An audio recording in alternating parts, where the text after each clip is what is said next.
ಶಾತಾ ನಾನೊಂದಷ್ಟು questions ಕೇಳ್ತೀನಿ ನಿನಗೆ. ನೀನು ತಲೆಗೆ ಉಪಯೋಗಿಸಲ್ಲ, ಮನಸ್ಸಿಂದ ಆನ್ಸರ್ ಮಾಡಬೇಕು.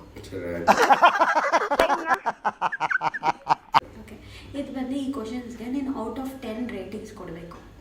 ಸರಿನಾ? ಲೈಕ್ ಕ್ಯಾರೆಕ್ಟರ್ಸ್ ಇದು. ಓಕೆ ಆಯಿತಾ? ಫಸ್ಟ್ ಕ್ವಶನ್ನು, ಹುಡುಗಿರು who thinks they are always right, like ಏನು ಮಾಡಿದ್ರು ಅವ್ರಿಗೆ ಕರೆಕ್ಟ್ ಅಂತ ಹೇಳ್ಕೊಳ್ಳೋದು. -10. -10. ಓಕೆ.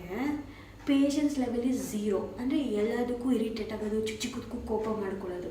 0. ಓಕೆ. ತಾನೇ ತಪ್ಪು ಮಾಡಿದ್ರು ನನ್ನ ಗಂಡನೇ ಬಂದು ಸಾರಿ ಕೇಳಬೇಕು ಅಂತ ಅನ್ಕೊಳ್ಳೋದು. -10. ಇದು ಯಾಕೋ ನಿನ್ನ ಬಗ್ಗೆನೇ ಕೇಳ್ತಾರಂಗೈತೆ ಕ್ವಶನ್ಸು.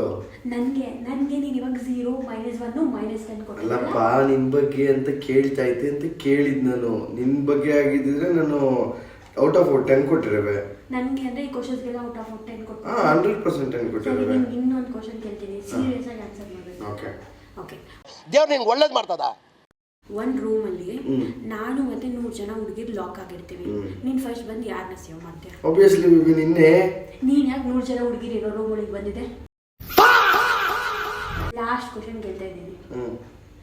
ನೀನು ಕಾರಲ್ಲಿ ಹೋಗ್ತಾ ಇರ್ತೀಯ, ಒಂದು ಹುಡುಗಿ ಬಂದು ಲಿಫ್ಟ್ ಕೇಳುತ್ತೆ, ನೀನೇನು ಮಾಡ್ತೀಯ? ಇನ್ನೇನು ನಾನು ಕೊಡಲ್ಲ, ಮುಂದಕ್ಕೆ ಹೋಗ್ತೀನಿ. ಆ ಹುಡುಗಿ ನನ್ನೇ ನೀನು ಮಧ್ಯದ ರೋಡಲ್ಲಿ ಬಿಟ್ಟಿರ್ತೀಯ, ಅದು ರಾತ್ರಿ ಹೊತ್ತು. ಥೂ, ನೀವು ಹುಡುಗಿಯವರೇ ಇಷ್ಟ ಅಲ್ವಾ? ಥೂ, ನಾನೇನಯ್ಯ ತಪ್ಪು ಮಾಡಿದೆ? ನಾನು ಎಲ್ಲಿ ತಪ್ಪು ಮಾಡಿದೆ?